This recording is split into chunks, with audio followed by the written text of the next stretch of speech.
Welcome to another episode of Dose of Pharma, and today I'm joined by Kamran Zia from Austin Health's Victorian Poisons Information Centre. Um, this is definitely a new one for me. I don't think I've touched toxicology since my first year at uni back in 2020, so I'm looking forward to a bit of education today. But maybe before we get into it, Cameron, you can introduce yourself to our audience and maybe talk a bit about your journey out of pharmacy school. Yeah, absolutely. Thanks for having me on the program today, Jack. And it's a pleasure to be able to contribute to this opportunity and to this wonderful program of yours. My name is Cameron Zero. As you've mentioned, I'm a pharmacist with over 20 years experience. I actually completed my internship in 2005 at the Austin Hospital, Austin Health. And after that, I stayed on at the Austin for about a year or so, doing all sorts of different rotations, including clinical pharmacy and manufacturing and you know, all sorts of different things there. And then because I was enrolled at a double degree at university, I went back to complete the Bachelor of Commerce component. And so after I completed commerce, I then went on to work in multiple community pharmacies. The idea was to sort of get into pharmacy business and that kind of thing. So I was working in community pharmacy for a while, and I was managing a few different pharmacies. And there was one pharmacy I was working at in particular. It was like a forward, one of those forward dispensing pharmacies, and they got me into the idea of doing more like involved services, like medication reviews and that kind of thing. And so then I decided it would be good if I became accredited to do HMRs and RMMRs. And I was doing RMMRs for a while and working in aged care I did a bit of a stint doing that. And um, through the HMR accreditation, I actually also worked on this project where it enabled pharmacists to be embedded in general practice. So, and through that, I met a network of clinics, like a group of 6 clinics, and I've been working with them and doing medication reviews for them. And still to this day, I continue to do medication reviews for that network of clinics. And about 4 years ago, I came across this role at VPIC. So VPIC basically stands for the Victorian Poisons Information Centre. And there was this job that was advertised at the Austin, at VPIC. Basically, VPIC is part of Austin Health. It's situated next to the emergency department there at the Austin. And I thought, oh, this is something interesting, something a bit different to what I was used to, community pharmacy and doing medication reviews. And then I thought I'd apply and give it a go. And I've really enjoyed it. And I've been now what we call a specialist in poisons information or a spy for over 4 years. And the role really focuses on the provision of acute care and risk stratification or risk assessment via phone consult. And it's usually in emergency settings. So it's quite a niche role. It's toxicology, basically. And we have to get some extra training to be able to do this role on top of the knowledge and the experience I already had. I had to do it was like a 3 month training course. Sometimes it can be a little bit longer or a bit shorter, just depending on on the hours and how regularly you're working there. But yeah, it took me about 3 months to finish that. And then after that, I was able to take the calls on my own. And I've been really enjoying the role. I find it is quite a diverse role, and yeah, so that's a bit about me and about my journey and career in pharmacy at this point. Thanks, Karen. And I think looking from what you've done since, your internship, or I don't want to say the number, but 20 years ago now, you've had quite a journey going through HMRs and, things on like the RMMRs, I think they're called. And I think a lot of this stuff is really resurfacing now. And these specialties are really being recognized. So it was good to hear that you did some of the foundational work as well in integrating pharmacy services into GP practices, because I think that's really coming to fruition now. And as a fourth and final year student, currently in the middle of my internship interviews, I'm kind of like, quite excited to get into the field and hearing there's roles that you can get into like yours, where you almost get to use these unique triage and pharmacology skills to work with toxicologists, or rather in the toxicology area. It seems like it's almost a good endpoint and a very unique role a pharmacy can have, uh, in any health professional service. And I think, yeah, as a student, it's really exciting to see that there's, more roles than just the community or the hospital pharmacist, or at least there's more roles that you can get into through those pathways. And I suppose I want to know a bit more about this role now, and maybe you can paint a picture for me. What does your average day look like at VPIC? Yeah. So, look, no 2 days are the same, to be honest, Jack. I learn something new every day. It's basically there's a constant learning environment, really. As I say, I work alongside the clinical toxicologist. So, in my office at VPIC, right next door, we have the medicos, we call them, or the clinical toxicologists.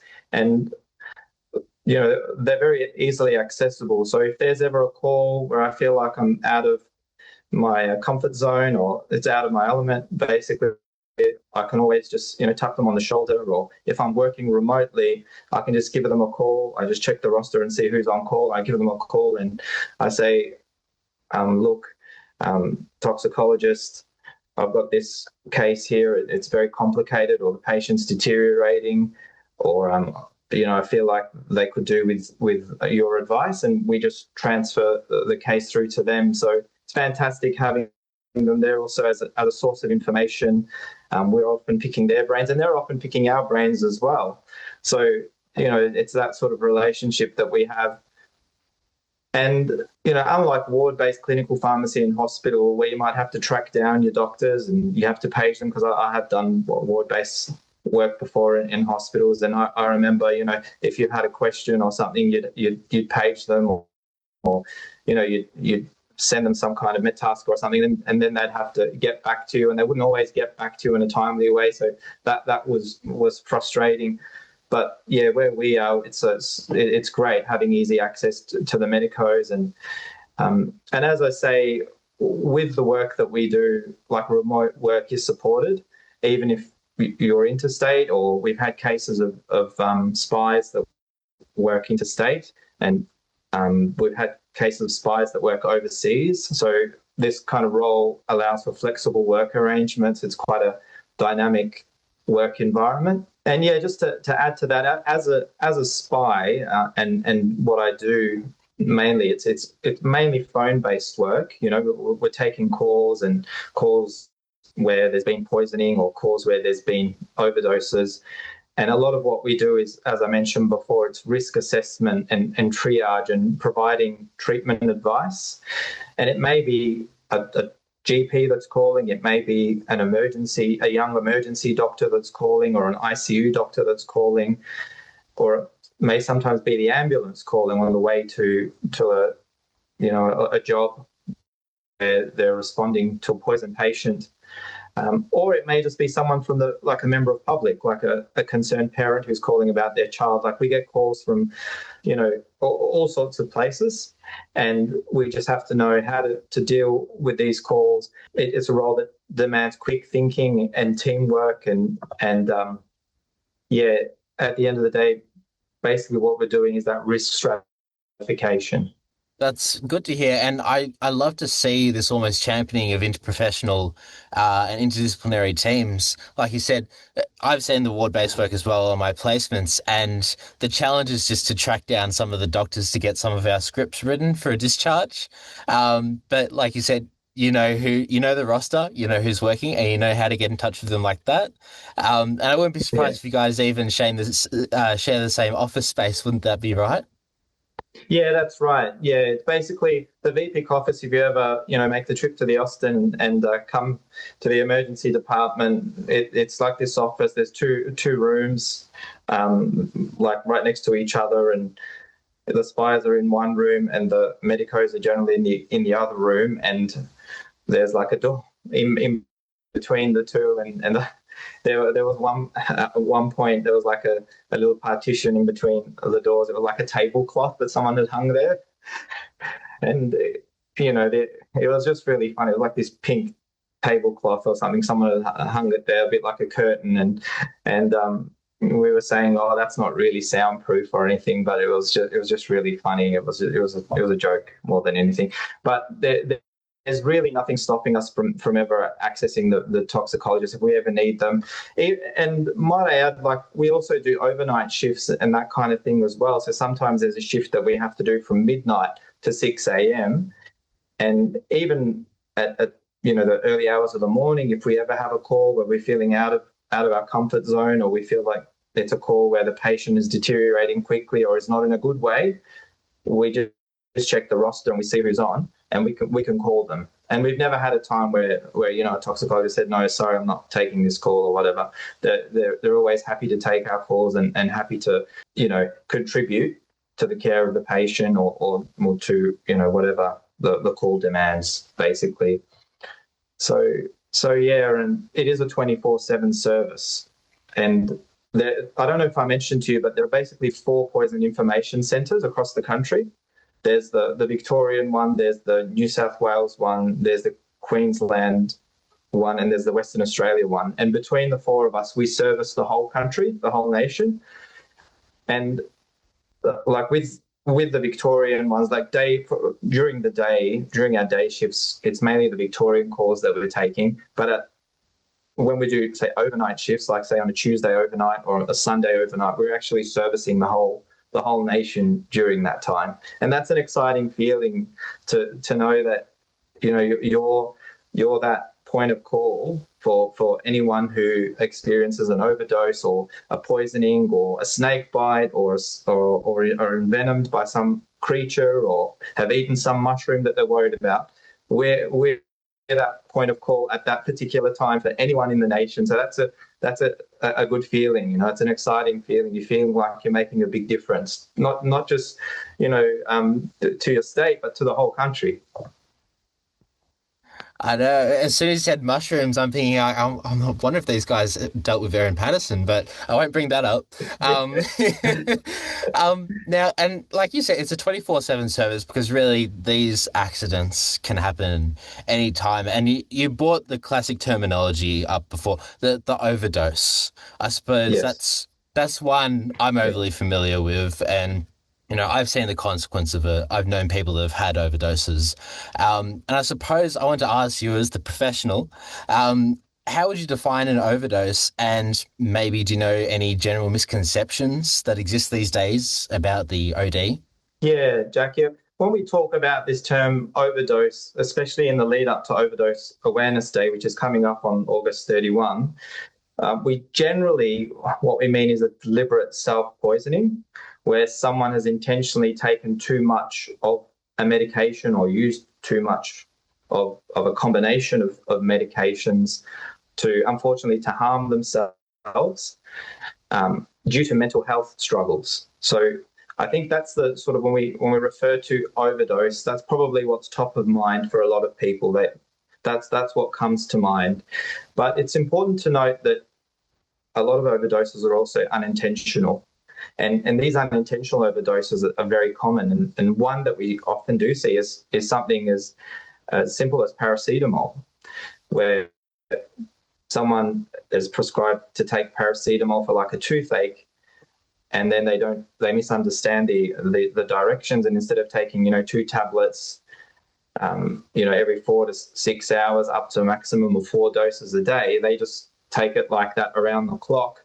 And then there's a build-up of what we call like a repeated supratherapeutic ingestion of paracetamol, which can be damaging to the liver, harmful to the liver, especially if there are other painkillers involved as well that also contain paracetamol. So that's a very common call that we get from time to time where there's been a misunderstanding with dosing directions, and there's been an unintentional overdose. And another classical example of overdose may be due to excessive use of like a recreational or an illicit substance as well, which in some cases it may be unknown exactly what those substances are if they're like street drugs. They may be adulterated. They may contain, novel benzodiazepines or novel opioids, which can have, unwanted or unpredictable effects. Sometimes what you think you're using recreationally isn't going to give you the effect that you were expecting, and it may go pear-shaped. And that's another example of overdose as well. Yeah, that's a good point, and like you bring up a good point with the recreational drugs. A lot of people sometimes get surprised by the effects they get from taking them, and I suppose as a young person and hoping this reaches some of my audience, I'm wondering, would your service be anonymous, and perhaps would there be a good point to encourage that people reach out to your service if they do have a friend that does experience an overdose or may not even be having an overdose, but is just terrified of what they've taken. Yeah, I'm curious. absolutely. Look, I think we're always there, as I say, 24/7. And these are the calls that we commonly deal with where people have overdosed on recreational substances as well, or people have fears or concerns about the effects of recreational substances, sometimes unexpected, sometimes, it's a friend who's calling, as you say, and they're concerned about, a friend or family member who's used a substance or recreational type of drug, and they're not in a very good way. Either they're overly drowsy, or maybe their breathing sort of reduced a bit, or they're not looking very well. And yes, absolutely, please call us in those situations. We're always there. We're always happy to help. We're always happy to guide people as to what next steps to take. Be it referral to hospital, or be it referral to an urgent care centre, or sometimes it's just a matter of just staying at home if we feel as though it's not a high risk situation, and being in the presence of a reliable observer, we call it. So that's basically what we do. And yes, it is an anonymous service. We don't ask for people's names. We don't ask for people's addresses and that kind of thing. But all the calls that come to us are recorded.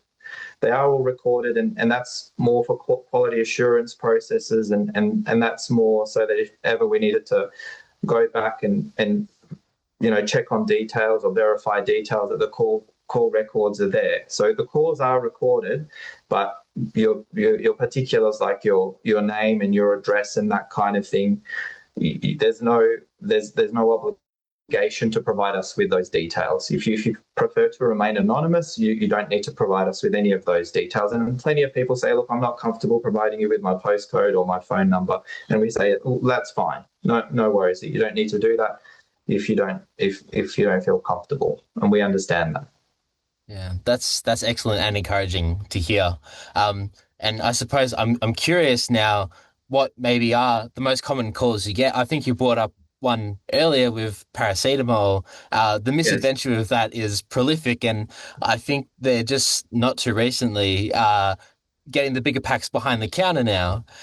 So I'm curious, maybe what are your top three compounds or agents that you get calls about the most?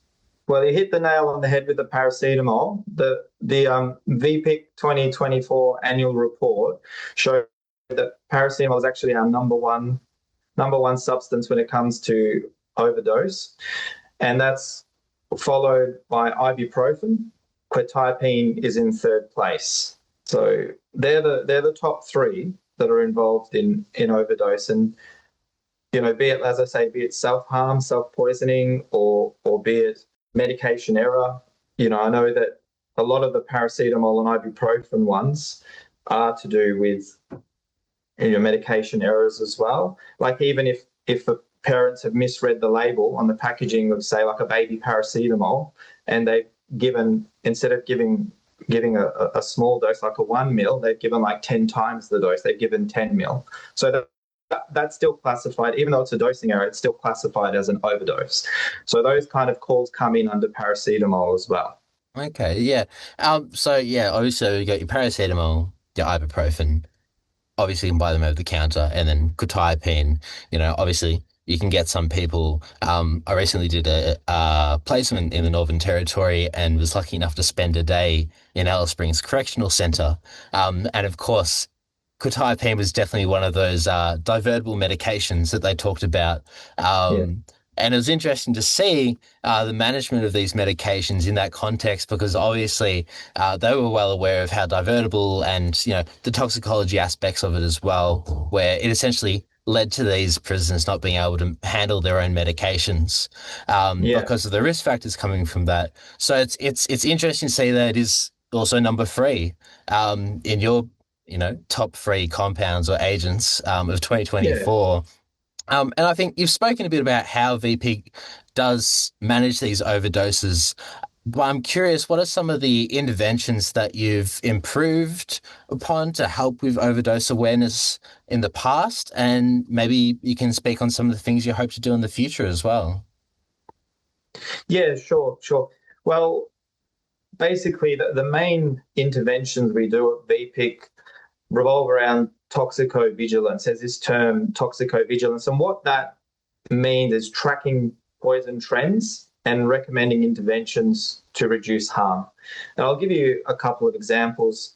Like the button battery one is a good example, because with button batteries, if a child ingests a button battery, the risk is that it can lead to an esophageal injury, an esophageal burn. And, this burn, it can be quite profound. It can be quite dangerous. There have been cases where there's been a hole actually burned through the esophagus. And there's a misconception out there because people think that it's to do with the substance inside the battery that it leaks out, but that's not the case. It's actually to do with this closed circuit effect. And the closer the poles of the battery are together, like a thin sort of, button battery, like a lithium cell battery, is more likely to cause a burn than, say, like a double A battery, for example, where the positive and the negative are further apart. The closer they're actually together, there's more likelihood of that closed circuit effect. And when you get that closed circuit effect where the esophageal muscle constricts around the battery, that's when there's this sort of reaction that leads to the release of hydroxy radicals. And it's those hydroxy radicals that can then cause this esophageal injury due to increased alkalinity. So it's like a corrosive burn, essentially. The way we treat this is basically getting the child to hospital as soon as possible to then do some imaging and get the battery out. And there has been some evidence that honey can help, as long as it doesn't delay transport. Honey can sort of coat the battery in a way to prevent that sort of closed circuit effect, or reduce that closed circuit effect. But, going back to VPIC interventions, so over the years, there's been changes and there's been increased awareness about these batteries and the dangers of these batteries. And that's resulted in like companies like Energizer now adding dyes to the batteries, so that if a child was to have a battery, then they'd get like a blue dye on the lips, on the tongue, on the mouth. So that'll be an indicator that they've actually tried to swallow the battery, or they've been exposed to the battery. Because sometimes parents don't know, is the battery being swallowed, or is it just missing? Is it just being popped out, and is it just missing? And they've also added bittering agents to them as well. So if a child was to put one in the mouth, it would taste horribly bitter.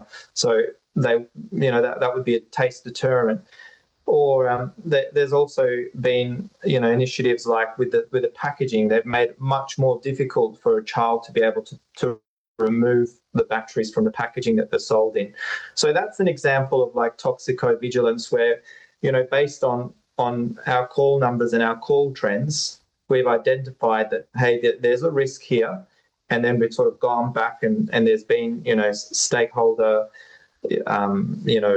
we've met up with the stakeholders, and we've said, all right, this is the way forward, or this is what we think should happen, or that they've come to us, as well.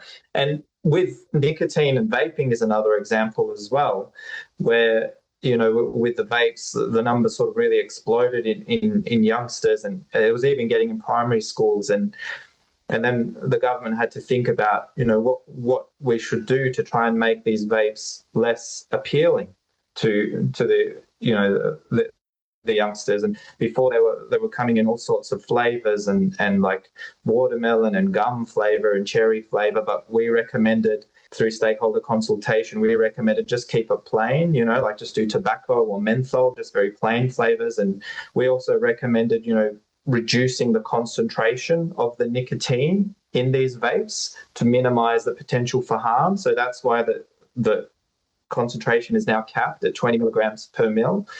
And we've also, made sure that through changes in regulations, like to the government's best ability, they're trying to keep these vapes just available through pharmacies. So it's a more legitimate channel rather than, people buying them off online or off the tobacconist or off the milk bar or brick and brack stores. There is still some of that going on, unfortunately. But over time, the idea is that it'll be sold through more legitimate channels. And by doing that, there'll hopefully be more regulation around it, more oversight around it, so there'll be less harm. And so VPIC, the Victorian Poisons Information Centre, and other poison information centres around the country have been involved in similar initiatives to help reduce harm to the public. But with respect to, say, overdose in particular, VPIC's been involved in the EDNAV project. And EDNAV basically stands for the Emerging Drug Network of Australia. And the V just stands for Victoria. It's an Australia-wide project, but the EDNAV component, the V component just means the Victoria. It represents the first centralised system providing near real-time monitoring of community drug use in Victoria. So, for example, if a patient comes into hospital and they've taken some recreational sort of medication or recreational drugs or illicit substances, then what happens is that the treating team there are able to take a sample of that patient's blood and then that gets sent off for testing just to see exactly what are these novel compounds or what are these emerging drugs that might have been in this patient's blood. And then that research is then published on a regular basis, or those numbers are published, and that way it goes towards facilitating evidence-based public health interventions, including harm prevention. Oh, thanks. It's really insightful to see we're doing this is obviously evidence backed. And I think something that's stuck in my mind, with the introduction of the vapes, into community pharmacies, I personally worked in a community pharmacy that really pushed back against that. I think because obviously these products were coming in, they weren't TGA approved, and there were no guidelines given to us at the start on how we could properly manage this. And so I think I want to delve into this a bit more and see what kind of challenges you've identified, at least, when trying to reduce these kind of overdoses. Because, for example, with nicotine overdose, by decreasing the concentration in the vapes and then trying to have it go through regulated sources such as pharmacies, namely, at least from my perspective and from a lot of my colleagues' perspectives, the approach to it was a challenge in itself in trying to get pharmacies to adopt to this new policy. And I know for a fact that this community pharmacy that I worked at still refuses to hold these vapes, because they still disagree with the initial policies that brought them in. So I'm curious what kind of challenges you're facing, whether it be in the pharmacy side or without, in kind of combating these overdose cases across the board. Yeah, sure. Well, I mean, going to the vape example, it's perfectly reasonable for some pharmacists to refuse to sell vapes, and I understand that. I appreciate that. Like, they may be thinking we're here to service the community, to provide healthcare and better health, and these vapes, as you say, a lot of them aren't TGA approved. At the bare minimum, what the government's trying to do is just make sure that they're safe, really, that the packaging and everything that they come in is safe, and that it is regulated to a point. But in this side, in the aerosol itself, because it hasn't been around for that long, we just don't know about the harmful effects on the lungs. We just don't really know about those other harmful effects, the long-term effects, and that's the risk with these products. And I know that overseas, like in the UK, and that they're using them, and they're using them a lot in patients who are trying to sort of come off cigarettes, and that they're using vapes as an alternative. I think, though, it's much better for it to be regulated and to be visibly regulated than to be available through the black market. So I think that's the advantage of having them available at a pharmacy, where at least the products that are available through the pharmacy are safe, like they don't leak. Because, for example, some of these disposable vapes at some point were really dodgy, and if a toddler grabbed one off and then tried to like tipped it upside down and tried to mimic what their parents were doing or what their teenage siblings were doing, then if a little bit of nicotine sort of drips out because the filter's not on properly or the filter hasn't been assembled properly, then that's a high risk of nicotine poisoning. So from that perspective, it makes me feel a bit more assured as to why the government's pushing to have vapes available at pharmacies, and bringing in these regulatory changes. But as a sort of like a general sort of response to your question in terms of improving healthcare response to the management of overdose, it all really comes down to sort of better overdose training for health professionals and how to recognise and respond to overdose, and increasing access to harm reduction tools like take-home naloxone, for example, better integrating mental health services within primary care as well. And at the end of the day, really encouraging open and stigma-free conversations about substance use to help people seek help early on, So that's really what, my advice would be. Yeah, I think you bring up a good point there. We really need to make these resources and the training better and more accessible to our healthcare professionals. For example, I know myself through my 2 years in pharmacy school, I don't think I've had a single even mock conversation with an acting patient about substance use or recreational Yeah, substance use. Which is a shame because I remember being on my first clinical placement and I knew the intern at the time, and he said, Jack, just whatever you do, just be prepared for that first conversation when you realize, oh, yep, this person is using something. yeah, And obviously, I'm not going to get any academic preparation for that conversation to be had, but as a pharmacist and a future pharmacist, these conversations are going to come along. And they're yeah. really important in looking after our patients and making sure they do get the best possible care. And yeah, I 110% agree that better training would be a good place to start. And things like the take home naloxone as well.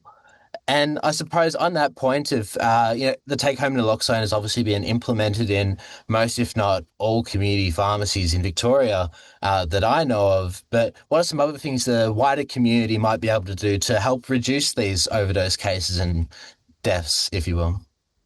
Yeah, absolutely, Jack. So the community plays a key role by increasing awareness of these mental health support services. Like before I started with VPIC, I wasn't aware of some of these services. For example, in Victoria, we have the Suicide Line Victoria, and there's Lifeline, which is quite a well-renowned institution, and there's Beyond Blue as well. So these are wonderful resources to sort of refer people onto in times of need. Really, it's about reducing the stigma to help encourage people to reach out sooner. That's, I guess, the point that I wish to emphasise, and educating them about harm reduction tools like the take home naloxone, and ensuring that the friends and family know how to use it as well, because that's what is really going to help to save lives. and then at the end of the day, a compassionate, informed community. It's our best defense against any kind of real overdose deaths. Yeah, I think you bring up a good point there as well. Making sure that the family and the friends know how to use the take home naloxone is key because obviously you can counsel someone on how to use it, but if they're the one that's going to need it, what's the point? That's Um, it.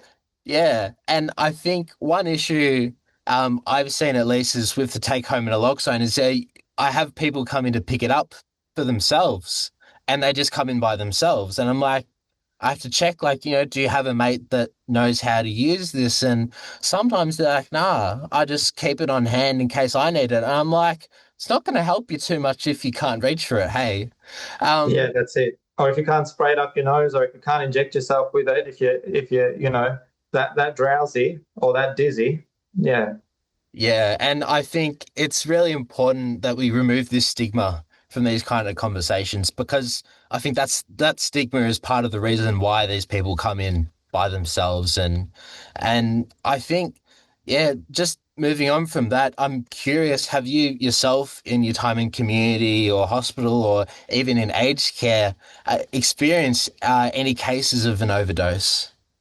yeah. Well, I mean, I encounter overdose cases nearly every shift that I work at the at VPIC. And, I get calls from ambulance crews on the way to patients, doctors in hospitals, sometimes callers themselves contemplating deliberate self-poisoning at the time of the call. And those calls can be quite challenging because we don't always know if an overdose has occurred or is being considered. So those ones always make me feel a little bit uncomfortable. And I always have to think in the back of my mind the priority is to keep the caller safe and to make sure that we're preventing harm, to make sure that they're not going to be doing something that they're going to regret later on. So that's really what it's about in those cases. And if you can show to them in your tone of voice and if you can show to them in your questioning that you're not being judgmental, that there is no stigma, that you're talking to them like a friend would be talking to them and make them feel comfortable and at ease, then that's when they open up to you.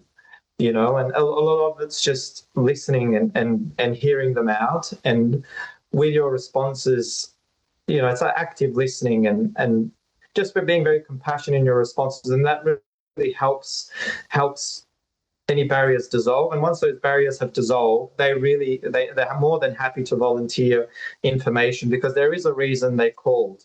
And we always think, oh, if the conversation sometimes with some of the calls is going around in circles and is not getting anywhere, not in relation to overdose, but just in other calls, we say, oh, well, how is it? How can I help you? Like, what is the reason? Like, you've obviously called for us to be able to help you in some way. How do you want us to help you?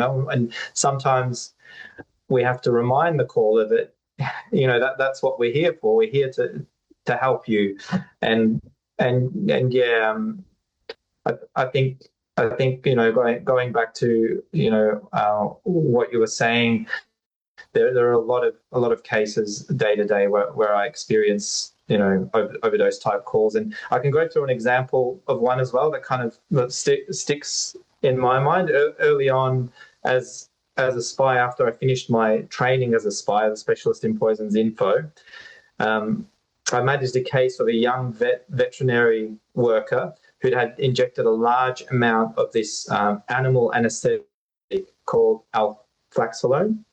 And alflaxolone, it's basically this anesthetic. It's a very quick acting anesthetic that they use in animals, but there's very limited human toxicity data on it. And this patient was in quite a bad way, and it was the ambulance that had called me, and I had to work closely with a clinical toxicologist in the emergency teams. I remember to support the airway and cardiovascular management of this patient. And it was quite stressful, at the time, I remember, and just to think that, hopefully this patient was going to make it, and with this, and I know that with vet cases and vet drugs, sometimes they can be very dangerous. And then later on, I presented on this case to raise awareness among the toxicology staff and amongst my colleagues about what this drug is and how quickly it acts. And it highlighted the critical role of teamwork and specialist support in these sort of complex poisoning. So that's an example of an overdose that's really stayed with me. Yeah, that's quite an impactful story to hear, especially because I feel like pharmacy is a profession where we're very much black and white, and a lot of us don't feel comfortable in the grey. So when we're dealing with something that has so little evidence, that's all almost frightening. It's one of those things pharmacists don't want to be dealing with, and especially Yeah. when someone's life is in the balance like that, that would definitely have stuck with me too. And I suppose you talked on delivering education to your colleagues about this after the incidents. And so I was wondering, what are some other things some pharmacists can do, whether it be in the hospital or even in the community, not just to raise awareness to the community, but to their colleagues as well around overdoses in particular? Yeah, we have to remember that pharmacists are accessible educators on medication safety, really.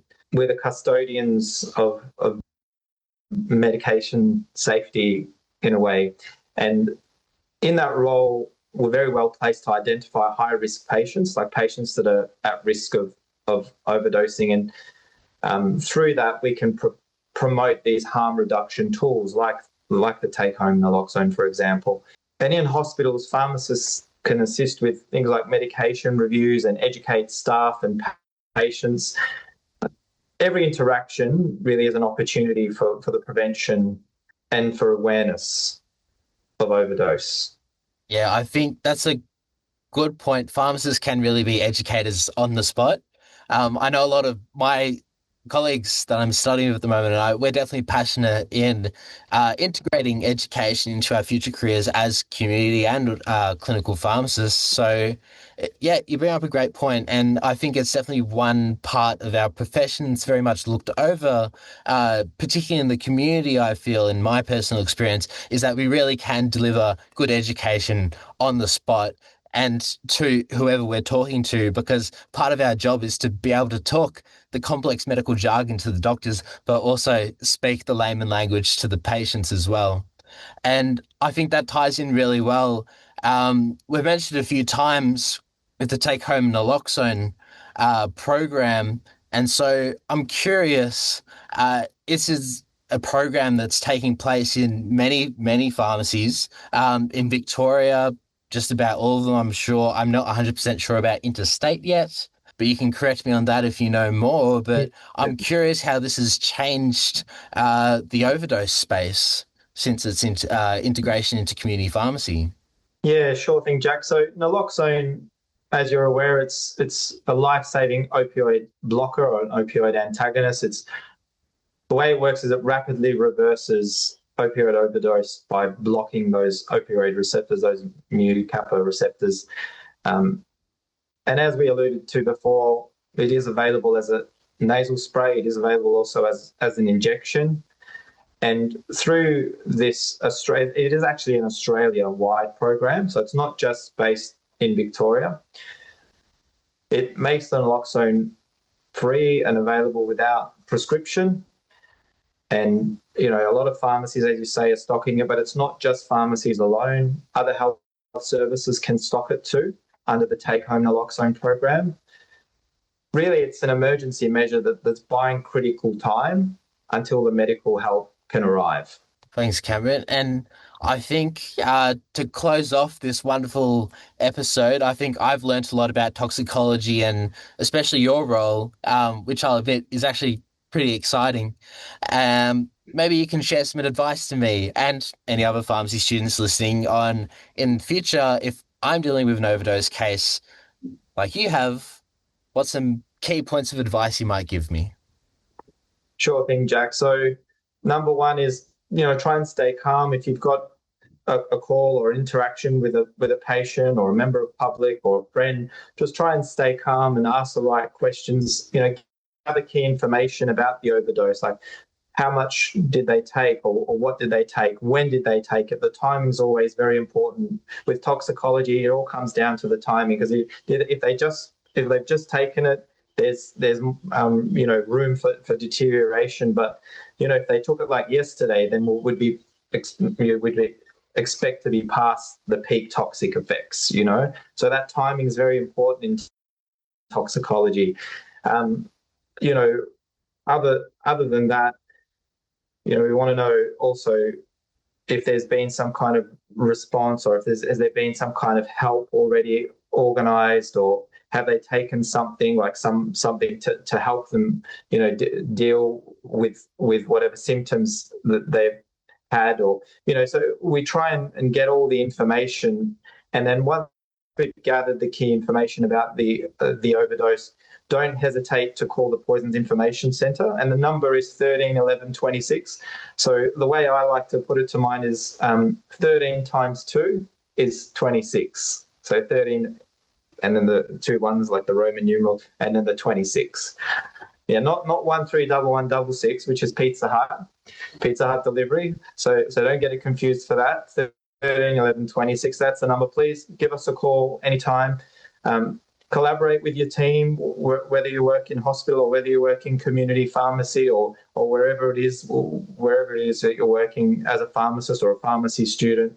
Follow the local protocols, but above all, show empathy and be non-judgmental. Like what I was saying before, it really is about removing that stigma and breaking down those barriers, so whoever it is that you're with feels comfortable to open up to you. Because if they do open up to you about things like what they've taken, when they've taken, how much they've taken, the route of administration, all of that, we're in a stronger place to be able to help them, and to make sure that they're safe, and to make sure that they're not doing anything that they're going to regret later on.